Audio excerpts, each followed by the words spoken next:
Elton Jukino of Hobbies and Collection, and for today's video, so ayun guys, papaliparin na natin yung DJI Mini 3 Pro. So nandito tayo sa Barcelona, so outdoor, para medyo maganda yung kuha natin ngayon. Medyo inabutan ako ng hapon eh. So ayun guys, bali i-record ko yung screen para makikita nyo yung kung ano yung nakikita ko. So lagay na natin. Antayin lang natin mag GPS lock para okay yung signal natin, hindi tayo madi-disconnect. So ngayon wala pa. So ayun. Okay, alright. May na, bali 16 yung signal natin ngayon. So ngayon i-auto ko lang siya, hindi na muna ako magsiset ng manual. So auto lang tayo. Okay. Okay. So ayan, yan yung live na nakikita natin. So far okay naman. By the way, naka 4K 60 30 FPS yung configuration natin.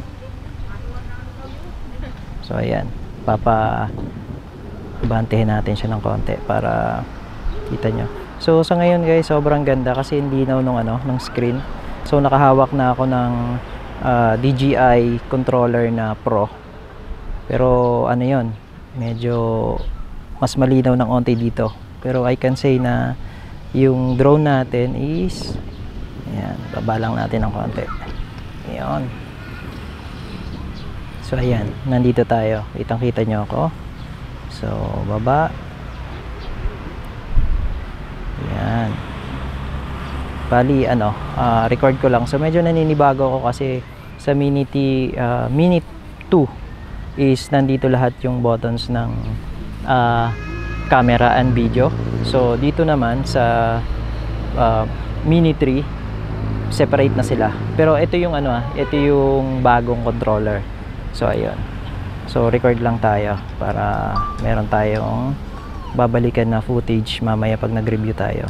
So by the way guys, naka normal setting ako. So ayan, bababa ko lang ng onte para ikita nyo ako.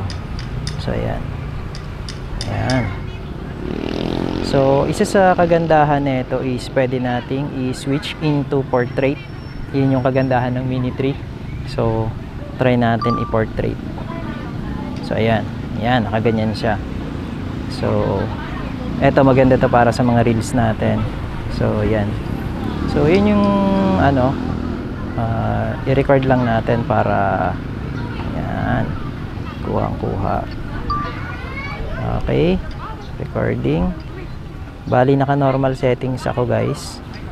So yan, papapuntahin ko sa likod ko para yan.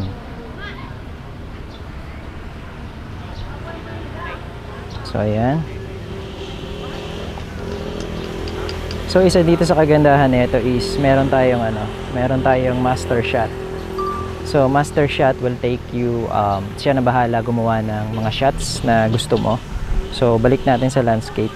Tapos papakita ko sa inyo kung paano mag-take ng master shot. So ito sa video.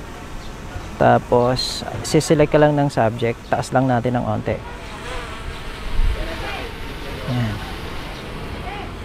Yan. Halimbawa ako. Yan. Tapos, select tayo ng subject. Babaan ko muna. Yan, ito. Tapos, ikaw yung mag-estimate ng flight. Halimbawa, 5 minutes or whatever kung ano yung gusto mong 2 minutes yung duration nito, 5 minutes yung take time. So, start. Siya na yung bahala. So, height, width, and yan, okay na yan. So ayan. So siya na bahala mag-shot niyan. So kung makikita nyo guys, no hand tayo. So siyang bahala kumuha ng shot na yan. Master shot is one of the technology na ginawa ni DJI na para kumuha ng isang footage na kumbaga hindi na problema yung mga drone pilot. So if ever na beginner ka, mas madali mag-shot, siya nang bahala mag-shot dyan. So gagawa siya ng shot na ready for upload na. So sample, gagawa tayo ng mga reels or gagawa tayo ng mga videos or gagawin nating montage sa mga vlogs natin, travel vlogs natin. So siya na yung bahala. So ayan, nakikita nyo, nagpapaning siya from down to up. So naka-point pa rin siya sa akin. So interval niyan is 5 minutes. Pero yung video na yan is 2 minutes. So siya na bahala.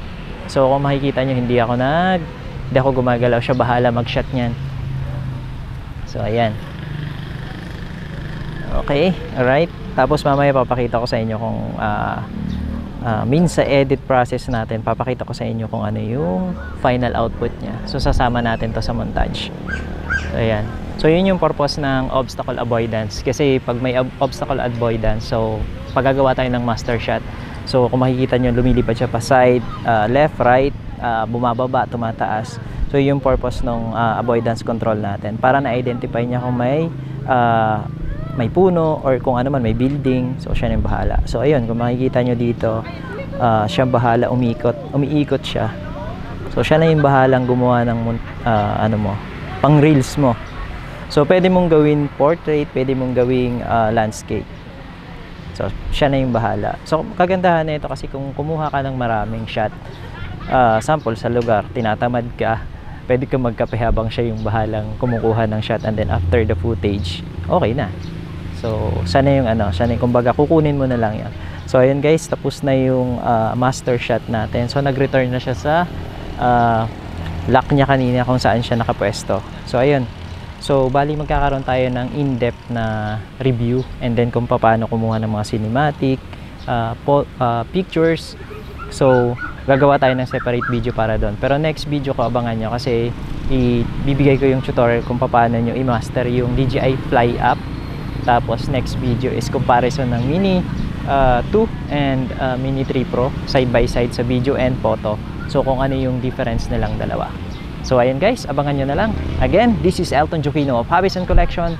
Thank you for watching and see you in the next video. Peace. Right?